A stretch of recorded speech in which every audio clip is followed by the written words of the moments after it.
அருட்பெருஞ்சோதி அருட்பெருஞ்சோதி தனிப்பெரும் கருணை அருட்பெருஞ்சோதி.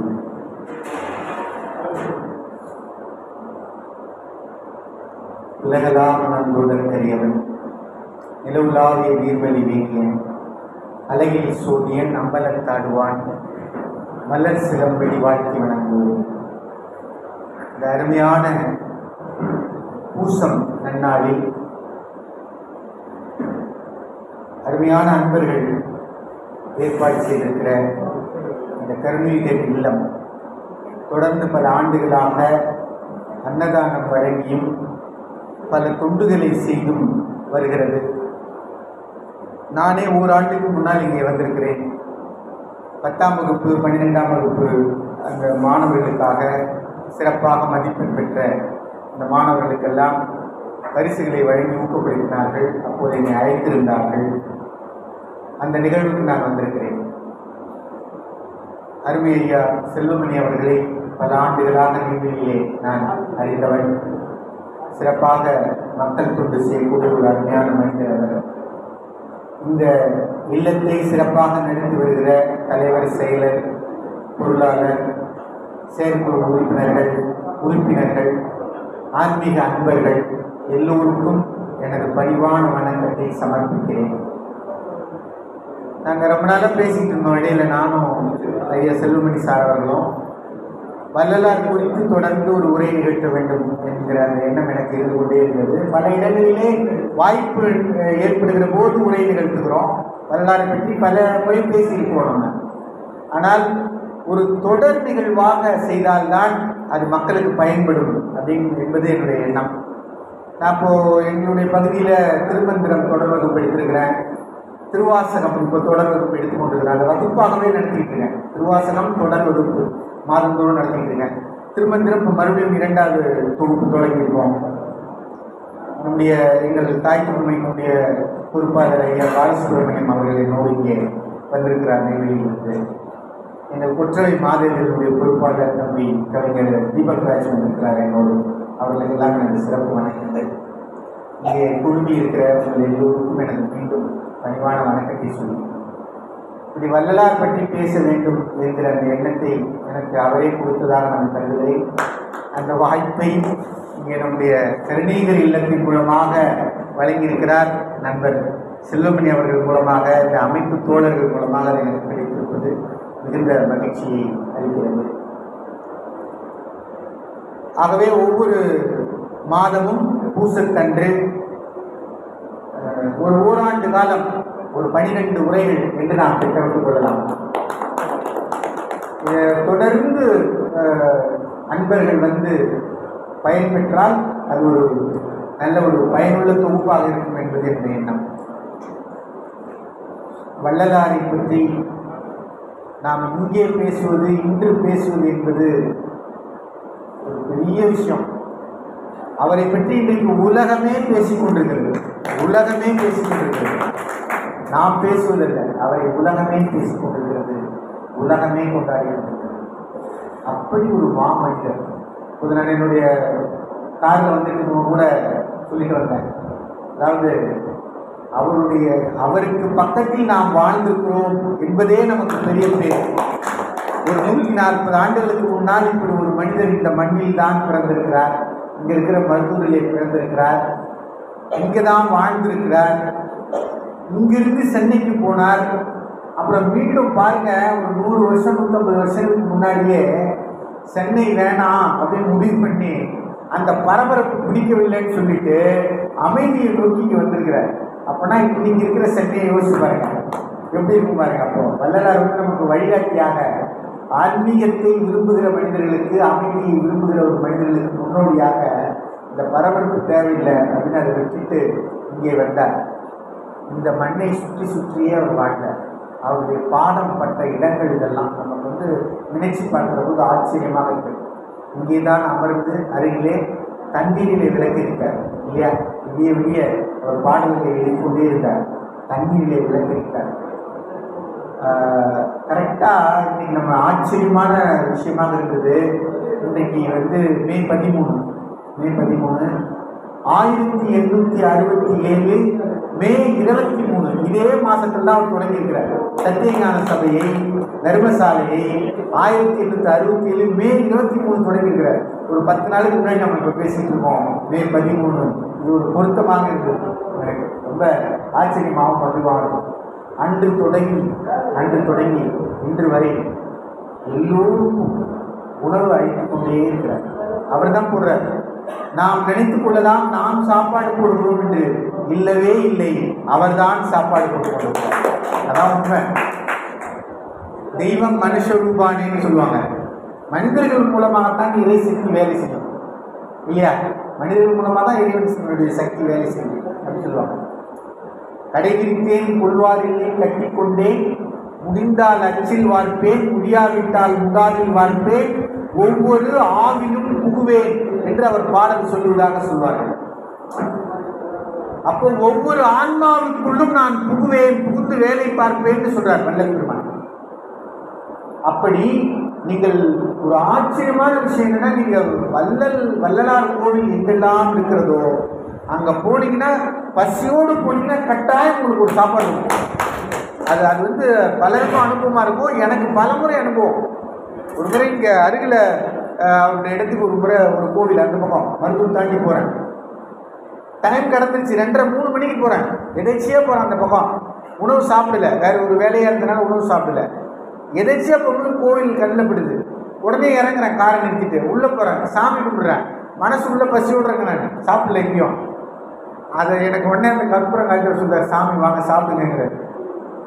மணி 3 உள்ள போனா ஒரே ஒருவருக்கான சாப்பாடு மட்டும் மீதி இருக்குதுங்க. இப்படி சொல்லிக்கிட்டே போகலாம். அவருடைய அற்புதங்கள் வந்து நம்மால் விளக்கவே முடியாது. இது மாதிரி நிறைய அனுபவிச்சுக்கணும் நீங்கள். அதனால்தான் சொல்கிறேன், அன்னதானம் நாம் செய்கிறோம் என்று நாம் ஒருபோதும் நினைக்கவே கூடாது. அவர் செய்கிறார். அவருக்கு கருவியாக நாம் இருக்கிறோம் என்பதே நமக்கு பெரிய மகிழ்ச்சி. ஒருவேளை நம்மை அவர் தேர்ந்தெடுத்திருக்கிறார்ல, அதுவே நமக்கு மகிழ்ச்சி தான், மிகப்பெரிய மகிழ்ச்சி தான். அவரோட நேரடியான அனுபவங்கள் என்பது ஒரு ஆச்சரியமான விஷயம். நம்ம அவர் வாழ்க்கையில் வாழல. ஆனால் இங்கே அருகில் குறிஞ்சிப்பாடியில் குறிஞ்சிவேலன்னு ஒரு ஐயா இருக்கார். திசையெட்டும் அப்படின்னு ஒரு மொழி மாற்று இதழ் நடத்தி கொண்டிருக்கிறார். அவருடைய வீடு இன்னும் பழைய வீடு அப்படியே இருக்குங்க.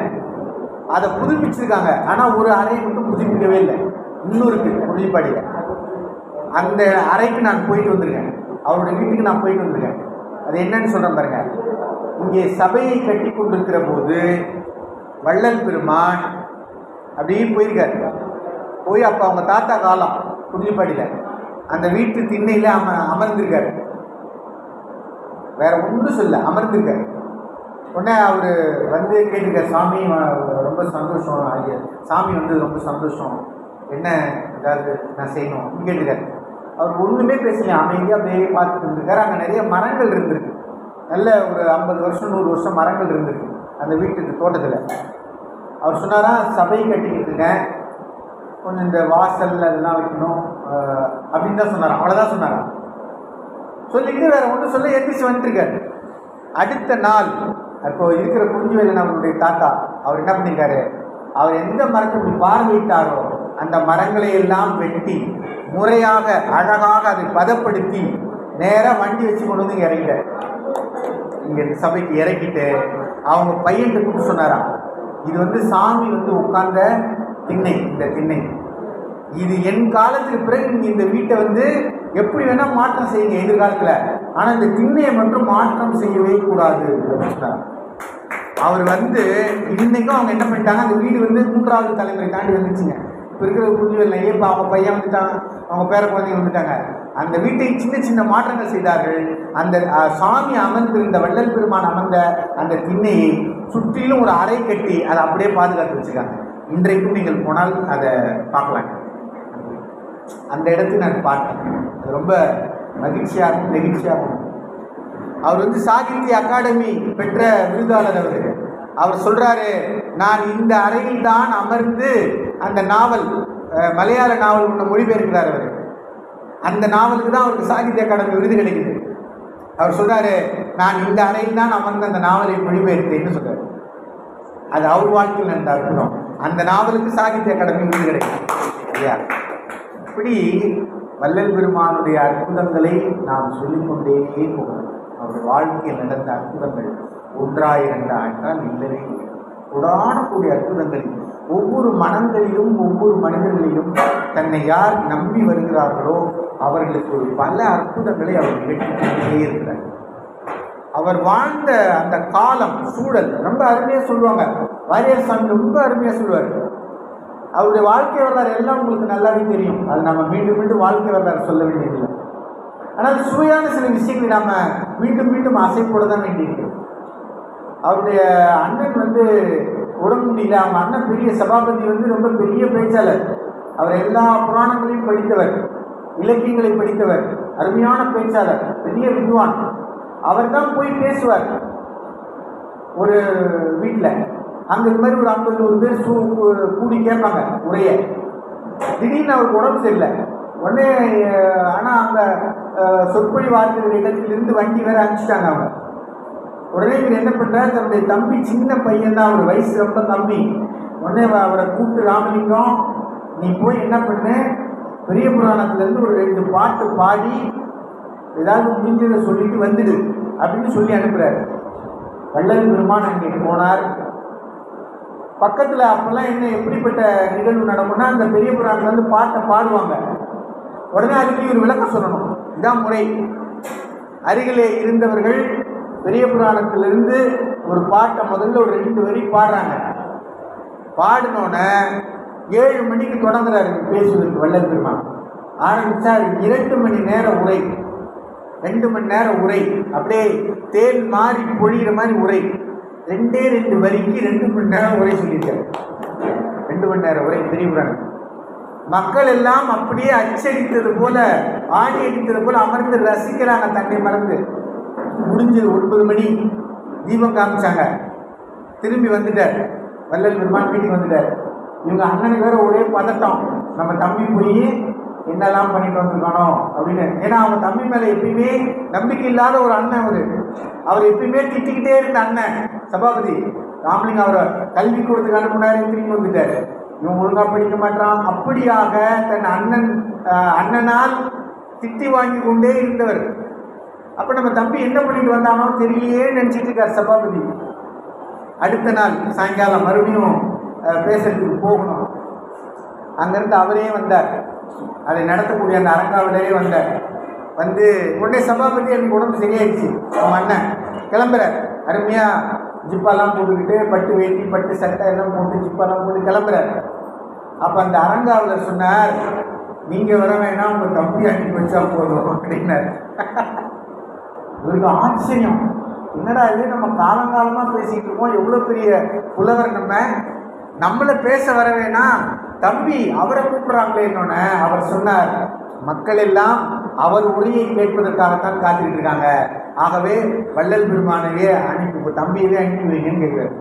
இவருக்கு ஆச்சரியமாயிடுச்சு, என்னடா இது அப்படின்னு சொல்லிட்டு உடனே சரி நான் அவங்க தம்பி அனுப்பி வைக்கிறேன், தம்பி போய் நீயே பேசிட்டு வைண்டிங்க அப்படின்னு அனுப்பி வச்சுட்டு பின்னாடி வர தெரியாமல், தம்பிக்கு தெரியாமல் ஒளிஞ்சு வர தூரமாக நின்று பார்க்கிற போது வள்ளல் பெருமான் உரை நிறுத்துகிறார். அதை பார்த்து ஆச்சரியத்தில் உரைத்து போகிறார். அப்பதான் அவங்க அண்ணனே உணர்கிறார், தன்னுடைய தம்பி சாதாரண ஒரு மனிதர் அல்ல, அவர் ஒரு தெய்வ பிறகு, அவர் ஒரு தெய்வ குழந்தை என்பதை அன்றைக்கு தான் அவங்க அண்ணனே உணர்ந்துட்டு வீட்டுக்கு வர்றாரு. அதுக்கப்புறம் இவருடைய நடவடிக்கையே மாறுது. வாங்க தம்பி, வா போன்னு கண்ணா உன்னான்னு திட்டிக்கிட்டு இருந்தவரு, வாங்க உட்காருங்க சாப்பிடுங்கன்னு மரியாதை கொடுக்குறாரு தன்னுடைய தம்பிக்கு. ஏன்னா அவரிடம் இருந்த அந்த ஞானத்தை உணர்ந்து கொடுக்குறார். அவங்க அண்ணன் தான் முதல்ல வள்ளல் பெருமானுடைய இருந்த அந்த ஞானத்தை உணர்ந்து கொண்டவர் அவங்க அண்ணன். அப்படி ஒரு வாழ்க்கை மாறுகிறது என்று சொல்லுவார். இது வாரியார் சாமி ரொம்ப அழகா அவருடைய வாழ்க்கையை விவரிக்கிறப்ப சொல்றார். இப்படி வள்ளல் பெருமான் நம்ம யோசித்து பார்க்கிற போது அவர் சாதாரணமான வேலையை செய்யவில்லை. அதான் முக்கியமான விஷயம். அவர் எடுத்த முடிவுகள், அவர் வாழ்ந்த காலகட்டம், அவர் சொன்ன அந்த விஷயங்கள் எல்லாமே ஒரு 140 ஆண்டுகளுக்கு முன்னால் ஒரு மனிதர் இப்படி யோசித்திருப்பாரா அப்படின்னு யோசிக்கிற போது அன்றைக்கு இருந்த காலகட்டத்தில் நம்ம யோசிக்க வேண்டியது.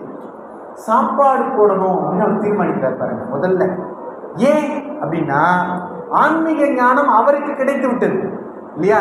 காற்றாலே, நீராலே, நெருப்பாலே, எதாலையுமே அழிக்க முடியாத உடல் கேட்டேன், விரைந்து அழித்தான் என கேட்கிறார். இந்த உடல் எதாலும் அழிந்து விடாத உடல் வேண்டும்னு நான் இறைவன்கிட்ட கேட்டேன், உடனே கொடுத்துட்டாங்கிறார். அப்படிப்பட்ட உடல். அவரை புகைப்படம் எடுக்கிறாங்க, ஒரு 7-8 முறை எடுத்து பார்க்குறாங்க. புகைப்படம் வெறும் ஒயிட்டாக தான் வருது, புகைப்படமே வரல. அப்படி ஒரு உடலை அவர் வைத்திருந்தார். சிலர் என்ன சொல்கிறார்கள், அவர் உடலை அவர் பொன்மயமாக மாற்றி வைத்திருந்தார் உடலை. அந்த உங்களுக்கு ஃபோட்டோனா என்னென்னா, அந்த ரேஸ் நம்ம மேலே பட்டு திரும்ப ரிஃப்ளெக்ட் ஆகும், அப்போ தான் புகைப்படம் வரும். அவர் உடம்புல ரேஸ் உள்ள புது வெளியில் போகிற அளவுக்கு வைத்திருந்தார் உடம்புல. என்ன உடம்பு பாருங்க! அவர் பெரிய சித்தர், பெரிய ஞானி, மிகப்பெரிய ஞானி, மிகப்பெரிய சித்தர். உடம்பை அப்படி பொண்ணா மாற்றி வச்சிருந்தார் உடம்பை, புகைப்படமே விடல. அதனால்தான் ஒருத்தர் அவருடைய உருவத்தை மண்ணால் செய்து கொடுத்த போது பொன்னாக்கி வச்சிருந்த அந்த உடம்பை இதை மண்ணாக்கி தூக்கி போட்டு உடைச்சார். அப்படி பொன்னாக்கி வச்சிருந்தார் உடம்பை.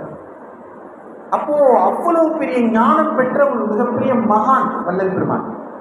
அவர் அவ்வளோ பெரிய ஆன்மீக ஞானம் தனக்கு கிடைத்த பிறகு அதை மக்களுக்கு பகிர்ந்துக்கணும்னு நினைக்கிறார். பகிர்ந்துக்கணும். அப்போ என்ன சூழல் இருந்தது, அவர் வாழ்ந்த காலகட்டம் என்ன என்று பார்த்தால், இந்தியாவிலே மிகப்பெரிய பஞ்சம் எல்லாம் வந்த காலகட்டம். அன்னைக்கு இருந்த பெரியவர்களுக்கு தெரியும், ஐயா மாதிரி இருக்கவங்களுக்கு பெரியவர்களுக்கெல்லாம் தெரியும். அன்றைக்கு மிகப்பெரிய பஞ்சம் இருந்தது. 55 லட்சம் பேர் வெறும் பசியால் சாப்பாடு இல்லாமல் இறந்து போனாங்கன்னு பிரிட்டிஷோட ஒரு ரெக்கார்டு சொல்லுது, வெள்ளைகளுடைய ஒரு ரெக்கார்டு. ஆனால் இன்னொரு பப்ளிகேஷன் அவன் தீவிரமாக ஆய்வு செய்து, எப்பயுமே அரசாங்கம் பாதி உண்மையை தான் சொல்லும். இது பிரிட்டிஷார் கொடுத்த ரிப்போர்ட், 55 லட்சம் பேர் பசியால் இறந்து போயிட்டாங்க. ஆனால் இன்னொரு பப்ளிகேஷன் முறையாக ஆய்வு செய்து முழுமையாக வெளியிட்டாங்க. வெறும் பஞ்சத்தால் பசியால் இறந்து போனவர்கள் 1,03,00,000 பேர் அப்படின்னு ஒரு பட்டியல் வெளியிட்டாங்க. ஆய்வு. பசி, சாப்பாடு இல்லாமல் பஞ்சத்தால் இறந்து போனவர்கள். அப்படி ஒரு நிலைமை இந்தியா முழுக்க இருந்தது. எங்கள் அப்பா தான் சொல்லி நானே கேள்விப்பட்டிருக்கேன். ரொம்ப ஒரு காலகட்டத்தில் இந்தியாவில், தமிழகத்தில் எல்லா இடங்களிலும் பஞ்சம் இருந்தது அப்படின்னு அவங்க சொன்னாங்க.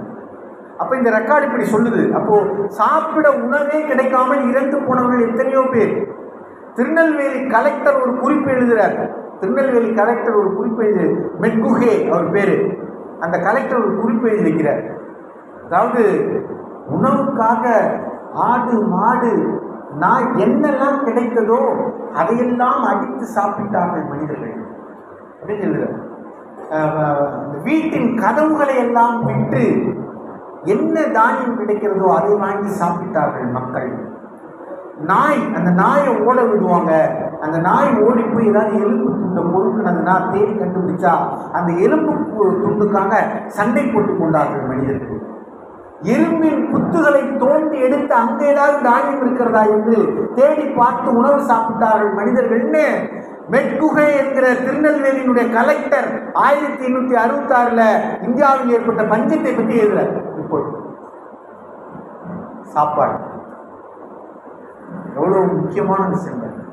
ஒருவேளை சாப்பாடு கிடைக்காமல், அதனால்தான் நம்முடைய காப்பியங்கள், ஆபுத்திரன் கையில் இருந்த அந்த அட்சய பாத்திரம், அவனுக்கு பிறகு மணிமேகலை இடத்திலே வந்த அந்த அட்சய பாத்திரம், பசியால் பிணியால் நடுக்குற்றனர் என்ற போது உள்ளம் பகீரென நடுக்குற்றேங்கிறார் வள்ளல் பெருமான். பசியால பிணியால மக்கள் வாடினார்கள்னு கேட்டா என் உள்ளம் பகீரென நடுக்குற்றேங்கிறார். மண்ணுலகத்திலே உயிர்கள் தான் வருந்தும் வருத்தத்தை ஒரு சிறிதென்னும் கண்ணுற பார்த்தும் செவியுற கேட்டும் கனமும் நான் சகித்திட மாட்டேன். என்னும் எனக்கு நின்னருள் வளர்த்தால் இசைத்த போதெல்லாம் நன்னும் வருத்தம் தவிர்க்கணல் வரந்தான் நல்குதல் எனக்கு இச்சை என்றாய் அப்படின்னு சொல்ற. பாருங்க, நாமெல்லாம் எதை வேண்டுகிறோம், அவர் எதை வேண்டுறார் பாருங்க. மக்கள் துன்பமே படக்கூடாது. அவங்க துன்பப்பட்டாங்கன்னா அதை நீக்கக்கூடிய ஆற்றல் எனக்கு வேண்டும், அதை வழங்கு என்று இறைவன்ட்ட வேண்டுகிறார். அப்போ அந்த மணிமேகலை காப்பியத்திலிருந்து ஆரம்பிச்சு யாரெல்லாம் பசியா இருக்கிறாங்களோ, பேருணரில்லோர் பிணிநெடுக்கிற்றோர் காணால் கேரார் கால்முடப்பட்டோர் பேருணரில்லோர் பிணிநெடுக்குற்றோர் யாவரும் வருக அப்படின்னு கூப்பிட்டு சாப்பாடு போறாங்க. மணிமேகலை காப்பியம் சொல்லுறது. உண்டி கொடுத்தோர் உயிர் கொடுத்தோரேங்குது மணிமேகலை. உண்டி கொடுத்தோர் உயிர் கொடுத்தோரேன்னு புறநானூற்று பாடல் பேசுது. உண்டி கொடுத்தோர் உயிர் கொடுத்தோரேன்னு புறநானூற்று புலவன் பேசுறான். அப்பயே அதே வரி அப்படியே மணிமேகலை பேசு. இப்படி ஒரு காலகட்டத்தில் தான் வள்ளல் பெருமான் அவதரிக்கிறார். அதனால்தான் பசித்திருக்கிற இந்த மக்களிடத்திலே ஆன்மீக ஞானத்தை எப்படி பேசுறது? பொங்குபல சமயம் என்னும் நதிகள் எல்லாம் புகுந்து கலந்திட நிறைவாய் பொங்கியோங்கும் கங்குகரை காணாத கடலை எங்கும் கண்ணாக காண்கின்ற கதியே அன்பர் தங்க நிழற் பரப்பி மயர் சோடையெல்லாம் தணிக்கின்ற தருவே ஞான செங்குமுதம் மலரவரும் மதியே எல்லாம் செய்யவல்ல கடவுளே தேவதேவே என்று மிகப்பெரிய ஆன்மீக தத்துவத்தை கண்டுபிடிச்சார். இந்த சமயங்கள்லாம் ஒண்ணுமே இல்லை, இதெல்லாம் ஒரு ஆறு அப்படின்னாரு. நீ இந்துவா இருக்கலாம், முஸ்லீமா இருக்கலாம், கிறிஸ்டினா இருக்கலாம், பௌத்தனா இருக்கலாம், சீக்கியனா இருக்கலாம், யாரா வேணா இருக்கலாம், ஜுராஸ்ட்ரியனா இருக்கலாம், யாரா வேணா இருக்கலாம். உலகத்தின் மதங்கள் எத்தனையோ இருக்குது. அவர் சொன்னார் இது எல்லாம் ஆறு என்று சொன்னார். பொங்கு பல சமயம் என்னும் நதிகள் எல்லாம், இதெல்லாம் நதிகள், இந்த மதங்கள் எல்லாம் நதிகள், இதெல்லாம் போய் கலக்கிற இடம் ஒன்று இருக்கு பாரு, அதான் உண்மையான ஆன்மீகம்னு சொன்னார். அதான் சொன்னார். அப்போ அந்த பெரும் உண்மையை கண்டுபிடிச்சார். ஒன்றே குலம் ஒருவனே தேவன் என்று சொன்னார் திருமூலர். அதையெல்லாம் உள்வாங்கினார். வள்ளல் பெருமான் ஒரு அருமையான ஒரு பரிணாம தத்துவத்துக்கு வந்தார். இது எல்லாம் கற்று சைவத்தில் இருக்கக்கூடிய எல்லாவற்றையும் கற்றார். அவர் இரண்டு விஷயங்களை ஆழமாக உள்ளே வாங்கினார். ஒன்று திருவாசகம். மாணிக்க வாசக பெருமான் பாடிய திருவாசகத்தை முழுமையாக உள்வாங்கியவர் வள்ளல் பெருமான். அது அவருடைய பாடல்களில் உங்களுக்கு தெரியும். நாம் இன்னும் 11 உரைகள் இருக்கு, நீங்கள் உரைகள் இல்லாமல் அதில் மெல்ல மெல்ல நம்ம விரிவாக பார்க்கலாம் அவர் எப்படி தன்னுடைய தத்துவத்தை கொண்டு வந்தார் என்று. அப்போது மணிவாசக பெருமானை உள்வாங்கினார். எனக்கு தெரிஞ்சு உலகத்திலேயே எனக்கு இன்னைக்கு திருவாசகம் முற்றோதல் உலகம் முழுக்க நடக்குது. நான் 12 திருமுறைகளையும் முற்றோதல் செய்திருக்கேன். 12 திருமுறைகளையும் அமர்ந்து முற்றோதல் செய்திருக்கேன். 18 நாளில் 3 முறையும் முற்றோதல் செய்திருக்கேன். நெய்வேலி நடராஜர் கோயிலில். சிங்கப்பூர் போயிருக்கிற போது அங்கே இருக்கிற ஒரு சிவன் கோயிலிலே தனியாக அமர்ந்து திருவாசகத்தை முற்றோதல் செய்திருக்கேன் நானே. இப்படி பலர் முற்றோதல் செய்து கொண்டிருக்காங்க திருவாசகத்தை. ஆனால் உலகத்திலேயே தன்னுடைய முதல் இரவில் அமர்ந்து திருவாசகத்தை முற்றோதல் செய்த ஒரே ஒரு மனிதர் வள்ளல் பெருமான் தான். இல்லையா? இந்த வழியே இல்லை, திருமணம் செய்ய கட்டாயப்படுத்திடுறாங்க. திருமணம் கட்டாயம் செஞ்சு கொடுப்பாங்க, கட்டாயப்படுத்திடுறாங்க. என்ன பண்ணுறது? கல்யாணம் பண்ணிக்கிட்டாரு, உள்ளே போனார், திருவாசகம் வாசிக்க ஆரம்பிச்சிட்டார். முழுமையாக திருவாசகம் வாசித்தேன் விடிய விடிய. அப்படிப்பட்ட ஒரு மனிதர். அப்படி அவர் அந்த திருவாசகத்தை உள்வாங்கி திருமூலருடைய ஒன்றே குலம் ஒருவனே தேவன் திருமூலருடைய திருமந்திரத்தை உள்வாங்கி சன்மார்க்கம் என்கிற அந்த விஷயத்தை உள்வாங்கி, நீங்க தாச மார்க்கம், சத்புத்திர மார்க்கம், சக மார்க்கம், சன்மார்க்கம், இதான் 4. சரிங்களா? சைவம் சொல்லுகிற இந்த 4. சத்புத்திர மார்க்கம் என்றால் இறைவன் எனக்கு தந்தை, தந்தையும் தாய்மாயிருப்பவன் இறைவன், நான் அவனுக்கு குழந்தை என்று சொல்லுகிற மார்க்கம். அதான் நம்முடைய திருஞான சம்பந்தருடைய வாழ்க்கை வரலாறு நீங்க பார்க்கலாம். அவர் குழந்தை. தோளுடைய செவியன் விடையோர் தூவன் மதிசூடி காடுடைய சுடலை பொடி பூசியன் உள்ளம் கவர் கள்வன்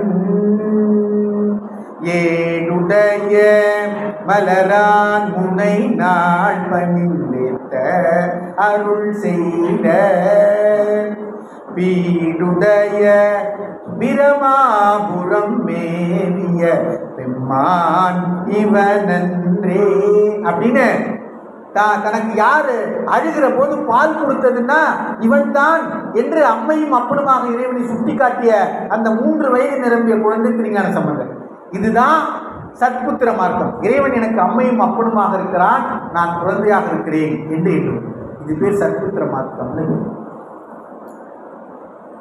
அடுத்தது ஆண்டான் அடிமை. இறைவன் எனக்கு அவன் தான் எனக்கு எல்லாமே, நான் அவனுக்கு அடிமை என்பது திருநாவுக்கரசருடைய வரலாறு. அவர் இறைவனை உயர்வானவனாக வைத்துக் கொண்டு தன்னை அடிமையாக நினைத்து எல்லா தொண்டுகளையும் செய்த மிகப்பெரிய மனிதர் திருநாவுக்கரசர். சகமார்க்கம். சகமார்க்கம்னா என்னன்னா, நம்முடைய சுந்தரர் பெருமான் இறைவனை தோழனாகவே நினைத்து கொண்டவர். அப்படி தோழனாக நினைச்சனாதான் அவருக்கு தூது போனார். கல்யாணம் பண்ணி வைக்கிறதுக்காக வரவே நாச்சியார் இதெல்லாம் தூது போனார் பாருங்க. அதெல்லாம் அந்த வீதிகளிலே நடந்தார்.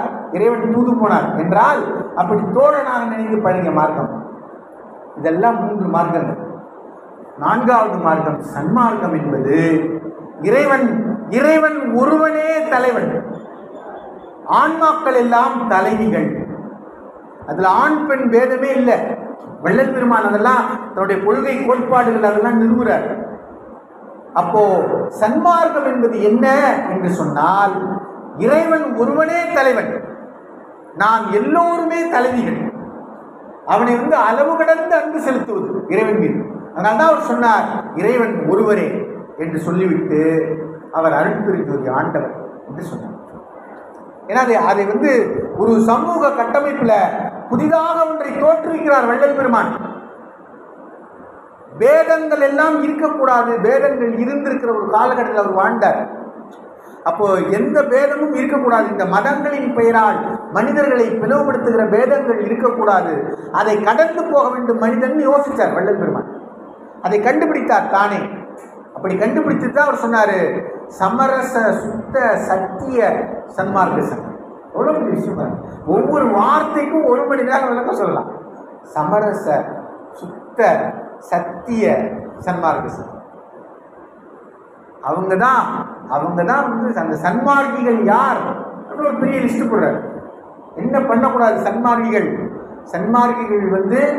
சாதி மத பாகுபாடு, மொழி இனம் பாகுபாடு பார்க்கக்கூடாது அப்படிங்க. இறந்தவர்களை எரிக்கக்கூடாது, புதைக்க வேண்டும். சிறுதெய்வ வழிபாடு கூடாது, பலியிடக்கூடாது. ஒரு பெரிய லிஸ்ட் போடுறாரு. இவர்கள் தான் சன்மார்க்கிகள். அப்புறம் இந்திரிய ஒழுக்கம், கரண ஒழுக்கம், ஜீவ ஒழுக்கம், ஆன்ம ஒழுக்கம், இந்த ஒழுக்கங்களை எல்லாம் கடைபிடிக்க வேண்டும். அவங்க தான் சன்மார்க்கி. புலால் மறுக்கணும், கொலை தவிர்க்கணும் அப்படின்னு அவர் அடுக்கடுக்காக வைத்துக் கொண்டே போறார். கடைசியா சொல்றாரு மோட்சம். ஏன்னா ஆன்மீக வாழ்க்கையினுடைய உச்சம் என்பது என்ன? ஓடி ஓடி ஓடி ஓடி உட்கலர்ந்த ஜோதியை நாடி நாடி நாடி நாடி நாட்களும் கடந்து போய் தேடி தேடி தேடி தேடி தேடவும் சலித்து போய் மாண்டு போன மாந்தர்கள் கோடி கோடி கோடி கோடி எண்ணிருந்த கோடிங்கிறான். இந்த ஆன்மீக உலகத்துல இறைவனை நாடி ஓடி தேடி கலைத்து கண்டுபிடிக்க முடியாம மறைந்து போனவர்கள் கோடிக்கணக்கான பேர் இருக்கான். அப்போ ஆன்மீக உலகத்தினுடைய உச்சம் என்ன என்றால் மோட்சம் தான், ஞானம் பெறுவதுதான், இறை ஞானம் பெறுவதுதான் ஆன்மீக வாழ்க்கையினுடைய உச்சம். அதுதான் அதுல ஒற்றை இலக்கே. அதுதான் ஆன்மீகத்தினுடைய ஒற்றை இலக்கே ஞானம் பெறுவதுதான். வள்ளல் பெருமான் எளிமையாக சொன்னார். இவ்வளோ விளக்கங்கள் சொன்னார். ஆயிரக்கணக்கான பாடல்களை பாடி 6 அருட்பாக்களாக அதை தொகுத்து 6 திருமுறைகளாக தொகுத்து அருட்பாக்களை வழங்கினார். மனுமுறை கண்ட வாசகம் எழுதினார். அவர் ஒரு பதிப்பாளர். நிறைய நூல்களை 2-3 நூல்களை எடுத்து அவரே மொழியில் ஒடுக்கும் ஒரு நூலை எடுத்து அவர் பதிப்பிக்கிறார். அவருடைய எழுத்தாளர் நிறைய நூல்களை எழுதியிருக்கிறாரு. பாடல்கள் இல்லாமல் நூல்களை எழுதினார். மனுமுறை கண்ட வாசகம் எழுதினார். பேச்சாளர், பெரிய தமிழ் கடலவர், தமிழ் அறிஞர். வள்ளலாரை விவரித்துக் கொண்டே போகலாம். எல்லாவற்றையும் கடந்து மிகப்பெரிய இந்த ஆன்மீக ஞானியாக அவர் வாழ்ந்து இருக்கிறார். அவர் கடைசியா சொன்னார், இந்த ஒற்றை இலக்காக ஆன்மீகத்தில் இருக்கக்கூடிய ஒற்றை இலக்கு என்ன என்றால் ஒற்றை இலக்கு ஞானம் அடைவதுதான். அப்ப அதை எப்படி சாமி அடைவது என்று கேட்கிற போது வள்ளல் பெருமான் சொன்னார், ஜீவகாருண்ய ஒழுக்கமே மோட்ச வீட்டின் திறவுகோல் என்று சொன்னார். ஜீவகாருண்ய ஒழுக்கம்னா என்ன? அதான் அவருடைய தத்துவங்கள் ஒழுக்க. எல்லா உயிர்களையும் எந்த பேதமும் இல்லாமல் நேசிப்பது. அதான் அவர் சொல்றார். எல்லா உயிர்களையும் எந்த பேதமும் இல்லாமல் நேசிப்பது. ஏன் சாப்பாடு போடுங்கன்னு சொன்னா அந்த பசி வந்திட 10ம் பறந்து போம்னா அந்த பசி இருக்கக்கூடாது மக்களுக்கு. அப்ப இந்த ஆன்மீக செல்வங்களை இந்த மக்களிடத்திலே பேசுகிற போது அது அவர்களுக்கு புரிய வேண்டுமானால் முதல்ல அவங்க காது இப்போ அடைச்சிருக்கு பசியால. ஆகவே முதல்ல சாப்பாடு போடுவோம்னு தான் அவர் ஆரம்பிச்சார். அவர் ஏற்றிய அந்த அடுப்பு இன்றைக்கும் எரிந்து கொண்டே இருக்கு. பலருடைய வயிற்றில் எரிகிற பசி என்கிற நெருப்பை அவருடைய அந்த அன்னதானம் அணைத்து கொண்டே, இவருடைய நெருப்பு அந்த வயிற்று நெருப்பை அணைத்து கொண்டே இருக்கும். இந்த ஆச்சரியம், அவர் ஏற்றிய விளக்கு இன்றைக்கும் எரிந்து கொண்டே இருக்கும். இப்படி அனைத்து உயிர்களையும் நேசி அவர் ஒரு ஒற்றை வெளியில ரொம்ப எளிமையா விளையாட்டா சொல்லுவாங்க. சைவம் பெரியார் கூட நம்முடைய சபைக்கு வருகிற போது சொன்னார், நான் உள்ள வரல அப்படின்னார் தந்தை பெரியார். ஏன் என்று கேட்கிற போது சொன்னார், கொலை புலால் தவிர்த்தோர் உள்ளே வருகன்னு எழுதி கொடுக்கிறார். ரொம்ப ஸ்ட்ரிக்டா இருந்தார் வள்ளல் பெருமான் மிக மிக மிக தெளிவா இருந்திருக்கார். பல விஷயங்கள்ல மிக தெளிவா இருந்திருக்கார். அப்போ அந்த விதிமுறையை எழுதி போடுகிற போது தன்னுடைய அந்த ஆலயத்தில் எழுதி போட்டார் பாருங்க, கொலை புலால் தவிர்த்தோர் உள்ளே வருகன்னு போட்டார். பெரியார் அதை பார்த்துட்டு சொன்னாரு, இந்த கொலை பிரச்சனை இல்லை, இந்த புலால் நான் சாப்பிடுவேன், ஆனால் நான் உள்ள வரல. கொலை புலால் தவிர்த்தோர் உள்ளே. அப்போ புலால் சாப்பிடக்கூடாது என்பதை தீவிரமாக, ஏன் அதுதான் பலவிதமான இடையூறுகளுக்கு துன்பங்களுக்கு ஆளாக்குது மனிதனை. பலியிடக்கூடாதுன்னு சொன்னார், சிறுதெய்வ வழிபாடுகள் கூடாதுன்னு சொன்னார். ஏன்னா அங்கதான் பலியிடுறான், சாப்பிட்றான், உயிர் கொலை பண்றான். அப்போ எப்படி எங்க நம்ம ஆளும் அருள்னு வள்ளுவர் பெருமான் கேட்பார், நீ இன்னொரு உயிரை கொன்று புசித்தன்னா உனக்கு எப்படி அருள் வரும்னு வள்ளல் பெருமான் நம்முடைய வள்ளுவர் கேட்கிறார். அப்போ இந்த ஊன் உண்ணாமைன்னு ஒரு அதிகாரம் படைச்சு வச்சிருக்கார் வள்ளுவர். அதை வள்ளலார் அத்தனை ஆண்டுகளுக்கு முன்னால் வலியுறுத்துகிறார். ஊன் உண்ணக்கூடாது, பசித்தோருக்கு உணவிட வேண்டும், பேதம் பார்க்கக்கூடாது அப்படின்னு சொல்லிட்டே வர. இந்த சைவம் பற்றி சொல்லுகிற போது விளையாட்டா வாரியார் சுவாமி சொன்னதாக சொல்லுவார்கள். அதாவது ரோட்டில் ஒரு ஆட்டுக்குட்டி அடிபட்டு கீழே கிடக்குதுன்னா, அதை பார்த்தோன்னே கண்ணில் நீர் கசிந்தால் அது சைவம்னு பேரு, வாயில நீர் கசிந்தால் அது அசைவம்னு பேரு அப்படின்னு வள்ளல் பெருமான் பற்றி வாரியார் சுவாமிகள் சொன்னதா சொல்லுவாங்க இல்லையா. அப்ப இந்த இடத்துல அது நமக்கு தெளிவா விளங்கிடுது இவங்க யாரு அப்படின்னு இல்லையா. அப்ப வள்ளல் பெருமான் தான் சொன்னாரு, உயிர்களை நேசியுங்கள் அப்படின்னு சொல்றாரு. அவர் வாழ்ந்த காலகட்டங்க ஒரு அந்த வெள்ளையர்கள் காலகட்டம், இப்படி பசி வேதம் இவ்வளவுதான் இருக்கு. நீங்க அவற்றிலிருந்து ஒரு 2-3 செய்திகளை பாருங்க. ஒண்ணு, வள்ளல் பெருமானை போலவே கன்னியாகுமரியில ஒருவர் இருந்தார், வைகுண்டர் அப்படின்னு ஒருத்தர் இருந்தார். இதே போலவே வள்ளல் பெருமான் எப்படி இங்க நம்முடைய ஊர்ல தோன்றி புரட்சி செய்தாரோ, ஒரு புரட்சிகரமான துறவிங்க வள்ளல் பெருமான். அவர் சாதாரண ஆள் கிடையவே கிடையாது, ஒரு புரட்சிகரமான அவர். ஏன்னா அவர் செய்த வேலை எதுவுமே சாதாரண வேலை கிடையாது, அன்னைக்கே புரட்சிகரமான வேலை செய்தார். இதை போலவே கன்னியாகுமரியில வைகுண்டர் என்று ஒருவர் தோன்றி இதே போல புரட்சிகரமான வேலை செய்தார். ஒரு ஆச்சரியம் என்னன்னா, எப்படி வள்ளல் பெருமான் நமக்கு விளக்கை சொல்லிக் கொடுத்தார். விளக்கை வழிபடுங்கள், ஜோதியை வழிபடுங்கள் என்று சொல்லிக் கொடுத்தார்.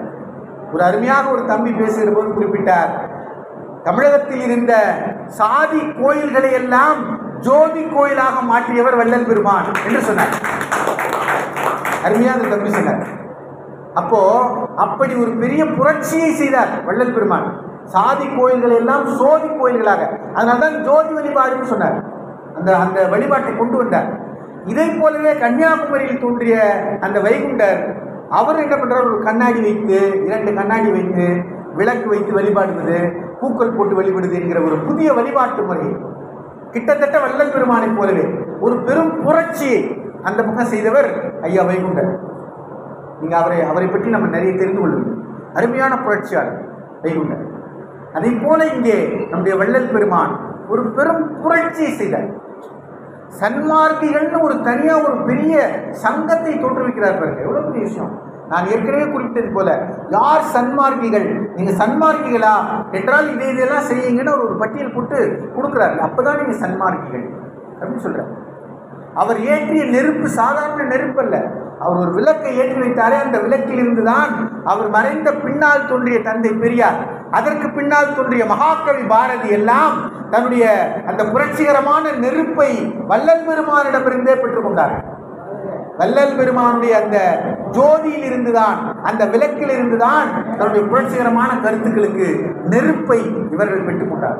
பாரதியினுடைய பேனாவில் இருந்த அந்த நெருப்பு தீ அவர் பற்ற வைக்கிறது வள்ளல் பெருமான். அதனால்தான் அறிவொன்றே தெய்வம் என்று அவரால் துணிச்சலாக பேச முடியும். இதெல்லாம் கண்மூடி பழக்கமெல்லாம் மண்மூடி போகன்னாரே வள்ளல் பெருமான். கண்மூடி பழக்கமெல்லாம் மண்மூடி போக என்று துணிவோடு பேசுகிறார் இல்லையா? நடராஜர் கோயிலுக்கு போறாங்க, அங்க சாமி தரிசனம் பார்க்க முடியலன்னு மக்கள் வந்து சொல்றாங்க. ஐயா, என்ன எங்களால சாமி தரிசனம் பார்க்க முடியல அப்படின்னு சொன்னோன்னே கவலைப்படாதீங்கன்னு ஒரு நேரம் அப்பயே டைரக்ட் டெலிகாஸ்ட் பண்ண ஒரே ஆள். எவ்வளோ பெரிய விஞ்ஞானபூர்வமா பெரிய ஆள் பாருங்க. ஒரு டைரக்ட் டெலிகாஸ்ட், எந்த விதமான தொழில்நுட்பமும் இல்லாத ஒரு காலகட்டம். இன்னைக்கு நமக்கு எல்லாமே இருக்கு. நீ கையில் வச்சிருக்கிற செல்போனை வச்சு எல்லாத்தையுமே நம்ம பார்க்குறோம். ஆனால் எந்த விதமான தொழில்நுட்பமும் இல்லாத ஒரு காலகட்டத்தில் தான் அணிந்திருந்த அந்த வெள்ளை ஆடை அப்படியே ஒரு ஸ்கிரீன் மாதிரி கட்டி அதில் பாருங்க, அங்கே நடராஜருக்கு என்ன அபிஷேகம் நடக்குதோ அதை அந்த மக்கள் அந்த வெள்ளை துணியில் பார்க்குறாங்க. ஒரு லைவ் டைரக்ட் டெலிகாஸ்ட். எவ்வளோ பெரிய அது என்ன, அதுக்கு பின்னால் இருந்தது என்ன என்றால் அதுதான் மனித நேயம். மனித நேயம் அதான் மனிதர்களை நேசிப்பது, உயிர்களை நேசிப்பது, எந்த விதமான பாகுபாடும் இல்லாமல் சமத்துவமாக இருப்பது. அதான் ஒரு போதித்தனுடைய உச்சமாக நான் கருதுகிறேன்.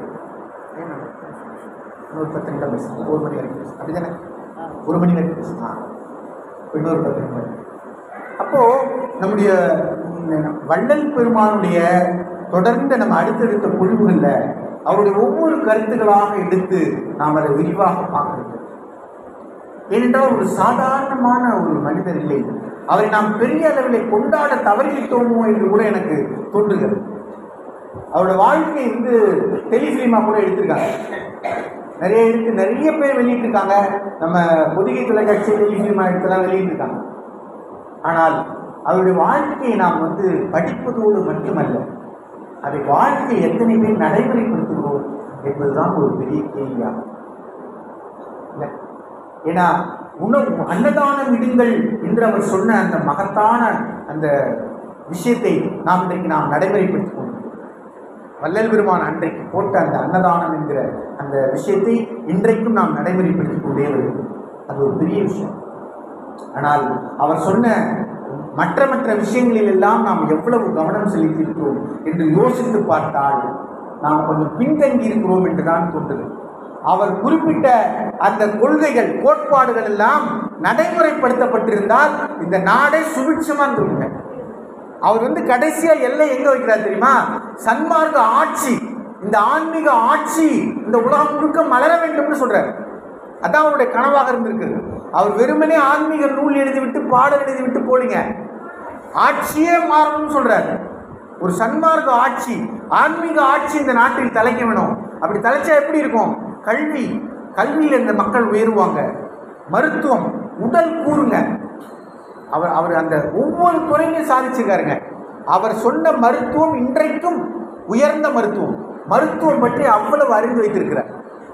அவருடைய கல்வி அவ்வளவு உன்னதமா. அவர் வந்து ஓதாமல் உணர்ந்தவர். அவங்க அண்ணன் கொண்டு விட்டாரு. அவரு அந்த ஆசிரியர் பேரு சபாபதி தான். அவர்கிட்ட கொண்டு விட்டார். இவங்க அண்ணன் பேரு சபாபதி, இவர் கொண்டு விட்ட ஆசிரியர் பேரு சபாபதி தாங்க. அவர்கிட்ட போய் விட்டு இவரோட தம்பிக்கு படிப்பு சொல்லி கொடுங்கன்னார். என்ன கூட்டு படிப்பு சொல்லி கொடுத்து பார்த்தாரு. அவர் ஒன்றும் ஒர்க் அவுட் ஆகலை. அதே ஆசிரியர் ஒரு நாள் மாலை கந்தகோட்டம் முருகன் கோயிலுக்கு போறாரு. அங்கே வள்ளல் பெருமான் பாடிக்கொண்டிருக்கிறார். ஒருமையுடன் திருமலரடி நினைக்கின்ற உத்தமர்தம் உறவு வேண்டும், உள்ளொன்று வைத்து புறமொன்று பேசுவார் உறவு கலவாமை, பெருமை பெரு நினைவு புகழ் பேச வேண்டும், பொய்மை பேசாதிருக்க வேண்டும், மதமான பேய் பிடியாதிருக்க வேண்டும், மருவு பெண் ஆசையை மறக்க வேண்டும், மதி வேண்டும், நின் கருணை நிதி வேண்டும், நோயற்ற வாழ்வு நான் வாழ வேண்டும்னு அவர் போட்டுக்கிட்டே போறார் பாருங்க. இதுல ஆச்சரியமான பல விஷயங்கள் இருக்கு. ஓதாமல் ஒரு நாளும் இருக்க வேண்டாம், ஒருவரையும் கொல்லாங்கு சொல்ல வேண்டாம். இது வந்து அவை சொல்லி கொடுத்து இல்லைங்களா? அப்போ அதுல பாருங்க, வேண்டாம் வேண்டாம்னு வரும். எல்லாம் ஓதாமல் ஒரு நாளும் இருக்க வேண்டாம், ஒருவரையும் கொல்லாங்கு சொல்ல வேண்டாம்னு வரும். ஆனா வள்ளல் பெருமான் அப்படியே அதை மாற்றி இவர் எடுக்கிறார் பாருங்க. ஒருமையுடன் எனது திருமலரை நினைக்கின்ற உத்தமர்தம் உறவு வேண்டும், எல்லாமே வேண்டும் வேண்டும்னு பண்ண தான் வள்ளல் பெருமான். அதனால்தான் அவர் கருவிலே திருவந்தவர் இல்லையா? அவர் கருவிலே திருவந்தவர். அவங்க அம்மா வீட்டிலே இருக்கிறார். ஒரு சிவயோகி வந்தார். சிவயோகி வந்த உடனே அவங்க அம்மா வீட்டிலே அழைத்து அன்றைக்கு அப்படி விருந்துலாம் போட்டாங்க. இன்றைக்கெல்லாம் நம்ம ஒரு வீட்டுக்கு போகிறதா இருந்தாலே வரலாமா வர வேணாமான்னு 1000 முறை ஃபோன் பண்ணி கேட்டு கன்ஃபார்ம் பண்ணி கடைசி நேரத்தில் ப்ரோக்ராம் மாதிரி அப்படிலாம் இன்றைக்கி இருக்கிற ஒரு காலகட்டம். விருந்து உபசரித்தல்னா என்ன அப்படின்னு கேட்குற காலகட்டத்துக்கு நம்ம வந்துட்டோம். அன்றைக்கெல்லாம் திண்ணை வைத்து வீடு கட்டினார்கள். ஏன்னா விருந்தினர் தங்குவதற்கு. இன்றைக்கி எந்த வீட்டில் திண்ணை இருக்கிறது? நாம் திண்ணையெல்லாம் எடுத்து விட்டு நாய்கள் ஜாக்கிரதைன்னு போர்டு போட்டுட்டோம் இல்லையா? நாம் அப்படி நம்முடைய வாழ்க்கை முறை அப்படி மாறி இருக்கிறது.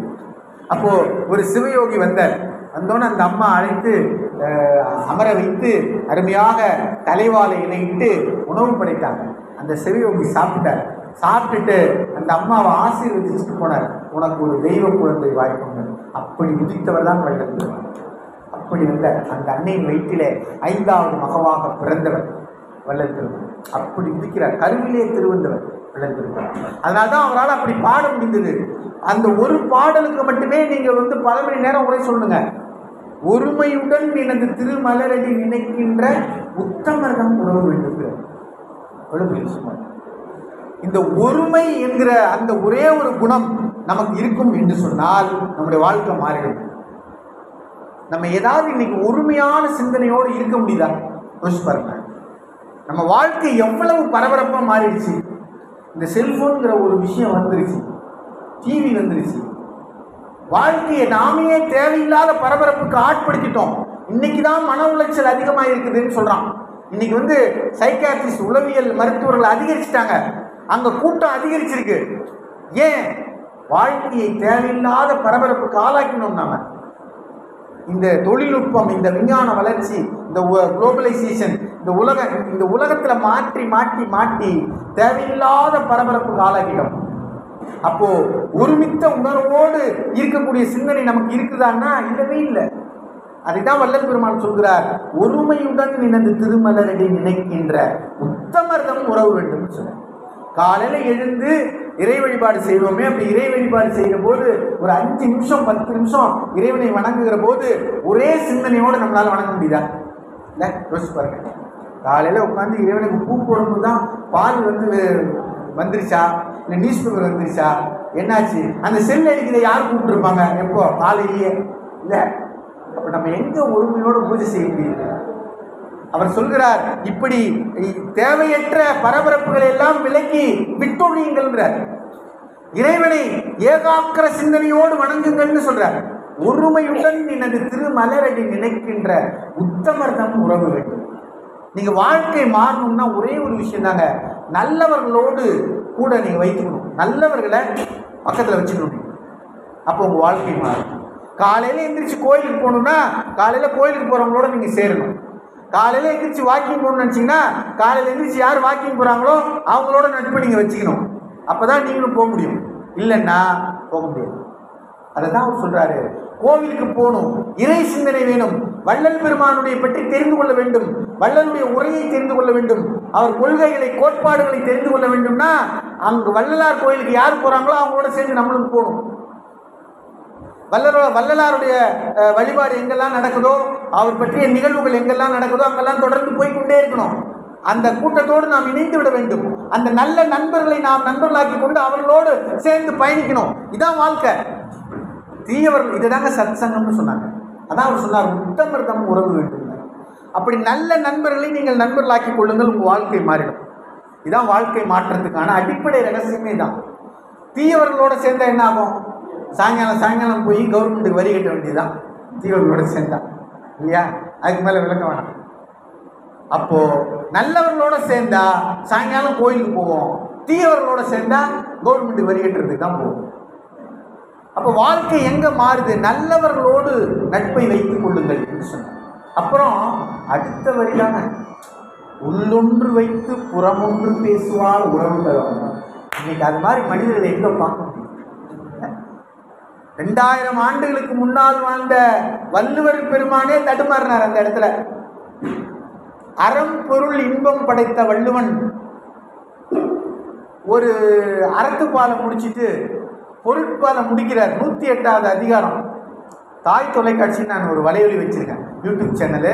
நீங்கள் அந்த தாய் டிவி போய் பாருங்கள். அது நான் திருக்குறள் ஒவ்வொரு அதிகாரத்தையும் கவிதை வடிவில் பேசிட்டு வரேன். ஷார்ட்ஸில் இருக்கும், நீங்கள் போய் பாருங்கள். அதில் கிட்டத்தட்ட 104 அதிகாரம் பேசி முடிச்சுட்டேன் நான். இன்னும் மீதியும் முடித்து அது நூலாக வரப்போகுது. அப்போ அறத்துப்பால் முடிச்சு பொருட்பாலில் 108வது அதிகாரம் கயமை, அதோட முடிக்கிறார் பொருட்பாலை. அதுக்கப்புறம் இன்பத்துப்பால் தொடங்குறாரு. அந்த 108வது அதிகாரத்தில் வள்ளுவருக்கு சந்தேகம் வருது. கயமை அதிகாரத்துடைய தலைப்பே கயமை. அதில் அவர் சொல்கிறாரு, மக்களே போல்வர் கயவர் அப்படிங்கிற. மக்களே போல்வர் கயவர், அவர் என்ன ஒப்பாரி யாம் கண்டதில்ங்கிற. வள்ளுவர் தோன்றி பேசுகிற செல்ஃப் ஸ்டேட்மெண்ட்னு சொல்கிற இடம் ஒரு 3-4 இடத்துல தான் வருது. திருக்குறள் அறத்துப்பாலியே ஒரு 3-4 இடத்துல மட்டும்தான் வருது. அதில் ஒரு இடம் இந்த கயமை. அவரே தோன்றி யாம் அப்படின்னு செல்ஃப் ஸ்டேட்மெண்ட் சொல்கிற இடம். அவர் என்ன சொல்கிறார் அந்த குறளில், மனுஷனை மாதிரியே இருக்கிறான் அயோக்கியங்கிற. மக்களே போல்வர் கயவர், 2 கண்ணு 2 காது 2 கை எல்லாம் ஒரே மாதிரி தான் இருக்கு. ஆனால் அவன் அயோக்கியனா இருக்கிறான். மக்களே போல்வர் கயவர், அவர் என்ன ஒப்பாரி யாம் கண்டு. நான் ஏமாந்து போறேன், இவனை எப்படி அடையாளம் கண்டுபிடிக்கவே தெரியல, மனுஷன மாதிரியே இருக்கிறானே அப்படின்னு நான் ஏமாந்து போறேன்னு வள்ளுவர் பெருமான் சொல்றார் 2000 ஆண்டுகளுக்கு முன்னால். இங்க வள்ளல் பெருமான் சொல்றார், உள்ளொன்று வைத்து புறமொன்று பேசுவார், உறவு கலமாய் வேண்டும். ஏன்னா எவன் அயோக்கியனே தெரியல. நம்ம இன்னைக்கு இருக்கிற உலகத்துல எவன் அயோக்கியனே தெரியல நமக்கு. திருக்குறள் முனுசாமி ஐயா இருந்தாரு, அவர் தான் அழகாக இந்த குறளுக்கு ஒரு விளக்கம் சொன்னார். ஒரு திருமண வீட்டில் உட்காந்துக்கிட்டு இருந்தோம். திருமண வீட்டில் உட்காந்துருக்காரு திருக்குறள் முனுசாமி. அந்த பக்கம் ஒரு திருடன் போனானா. இவர் அதை அவனை அழகாக கண்டுபிடிச்சிட்டு அவனை கிட்ட கூப்பிட்டாரான். கூப்பிட்டு மனுஷன மாதிரியே இருக்க அப்படின்னாரு. அந்த திருடனை பார்த்து, மனுஷன மாதிரியே இருக்கேடா அப்படின்னாரான். திருடாமன் அவனை பார்த்து சொன்னார். அப்போ வள்ளுவருடைய குறளுக்கு அவர் விளக்கம் சொல்றார், மக்களே போல்வர் கயவர். அதனால்தான் வள்ளல் பெருமான் சொல்கிறார், உள்ளொன்று வைத்து புறமொன்று பேசுவார், உறவு கலவாமை வேண்டும்ங்கிறார். மனசுக்குள்ள ஒன்று வச்சுக்கிட்டு வெளியில ஒன்று பேசுறானே, அவனை எப்படி அடையாளம் கண்டுபிடிப்பது தெரியவே இல்லையே நமக்கு. ஒன்றை சொல்லி நான் நிறைவு செய்கிறேன் நண்பர்கள். பெரிய புராணத்துல மெய்ப்பொருள் நாயனார் புராணம்னு ஒன்று இருக்கு. அதுல அப்படிதான் அந்த அரசன் மெய்ப்பொருள் நாயனாரை கொல்லுவதற்காக வரான் முத்தனார். அவன் வருகிற போது சேக்கிழார் பெருமான் அழகா சொல்றார், அவன் மெய்ப்பொருள் நாயனார் எப்படிப்பட்டவர்னா, யார் சிவவேடம் தரித்திருக்கிறாரோ அவர்களை அப்படியே சரணடைஞ்சுவார். அப்படிப்பட்டவர் மெய்ப்பொருள் நாயனார். அவன் போர் நடத்தி பார்க்குறான், அவரை வெல்ல முடியல, வீரத்தால் அவரை வெல்ல முடியல. உடனே துரோகத்தால் தான் வீழ்த்த முடியும்னு சொல்லி கயவன், அவன் தான் அந்த கயவன், அந்த வஞ்சனையால் வீழ்த்தணும்னு அவரை சிவவேடம் தரித்து அவனை கொள்றான். அதை அவர் சொல்லுகிற போது சேக்கிழார் பெருமான் அருமையாக சொல்றார், மெய்யெல்லாம் நீர் பூசி, மெய்யெல்லாம் நீர் பூசி, வேணிகள் முடித்து கட்டி. அந்த ஜடாமுடி போல அந்த முடியை எடுத்து கட்டினானா மெய்யெல்லாம் நீர் பூசியிருந்தாங்க. மெய்யெல்லாம் நீர் பூசி வேணிகள் முடித்து கட்டி, கையினில் படை கறந்த புத்தக கவலி ஏந்தி, கையில் உள்ள வால் வச்சிருக்கான் அவனை கொல்வதற்காக, மேலே ஒரு புக்கு வச்சிருக்கான். இப்போ எப்படி உள்ள வரான், மை பொதி விளக்கே என்ன மனதினுள் கருப்பு வைத்து புகுந்தனன் முத்தனாதன்கிற. விளக்கு எரிகிற போது அதை நீங்க கிட்ட பார்த்தீங்கன்னா அது உள்ள கருப்பா இருக்கும், அந்த விளக்கு கீழே திரிகிட்ட கருப்பா இருக்கும் பாருங்க. அதை சொல்ற, மை பொதி விளக்கே என்ன மனதினுள் கருப்பு வைத்து. வெளியில தாண்டா அவன் வேஷம் போட்டான், அயோக்கிய போய் அவன் உள்ள கருப்பா தான் இருக்கான் அப்படின்னு சொல்லி மனதினுள் கருப்பு வைத்து புகுந்தனன் முத்தனாதன்னு அருமையாக சேக்கிழார் பெருமான் சொல்றார். அருமை அன்பர்களே, இப்படி வள்ளல் பெருமானுடைய ஒவ்வொரு வரிகளையும் எடுத்து பல மணி நேரம் நாம் பேச வேண்டும். ஏன் பேச வேண்டும் என்றால் அது குறித்து நாம் சிந்திக்க வேண்டும். ஏன் சிந்திக்க வேண்டும் என்றால் ஒரு குறள் தான், கற்க கசடர கற்பவை கற்றபின் நிற்க அதற்கு தக என்கிற அந்த ஒற்றை வரியை நாம் உள்வாங்க வேண்டும். அந்த குறளையே எப்படி படிக்கணும்னா, கற்க கற்க கசடர கற்க கற்பவை கற்க கற்றபின் கற்க நிற்பவை கற்க அதற்கு தக கற்கன்னு படிக்கணும். கற்கங்கிற வார்த்தையை போட்டு போட்டு படிக்கணும் அந்த குறளை, அப்போதான் அது முழுமையாக அர்த்தம் கொடுக்கும். கற்க என்பதை அப்படியே படிச்சிடாம கற்க கற்க அப்படின்னா மீண்டும் மீண்டும் படின்னு அர்த்தம். இப்போ வள்ளலார் பாடல்களை படித்து கடந்து போயிடக்கூடாது, பாராயணம் செஞ்சுட்டு கடந்து போகக்கூடாது, முற்றோதல் செஞ்சுட்டு கடந்து போயிடக்கூடாது. நாம் ஏன் வள்ளலார் பாடல்களை படிக்கிறோம், எப்படி படிக்கணும், அவருடைய குருநாதராக இருந்த மணிவாசக பெருமான் சொன்னதை போல படிக்கணும். சொல்லிய பாட்டின் பொருள் உணர்ந்து சொல்லுவார் என்று சொன்னார்.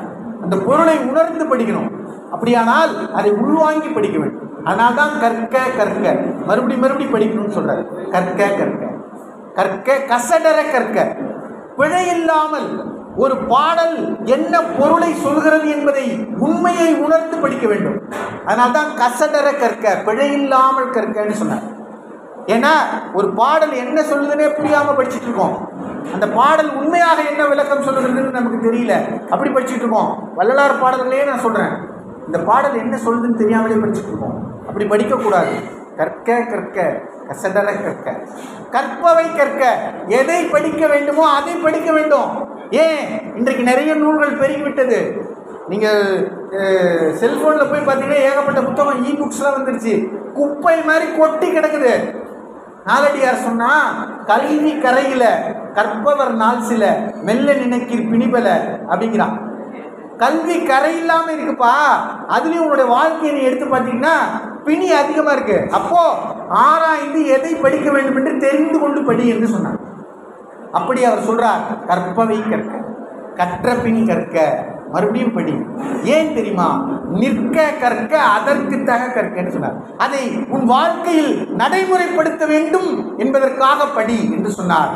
வள்ளலாருடைய பாடல்களை நாம் படிக்க வேண்டும், பிழையற படிக்க வேண்டும், மீண்டும் மீண்டும் படிக்க வேண்டும், உணர்ந்து படிக்க வேண்டும், அதன்படி வாழ்வதற்காக படிக்க வேண்டும் என்று சொல்லி என் உரையை நிறைவு செய்கிறேன்.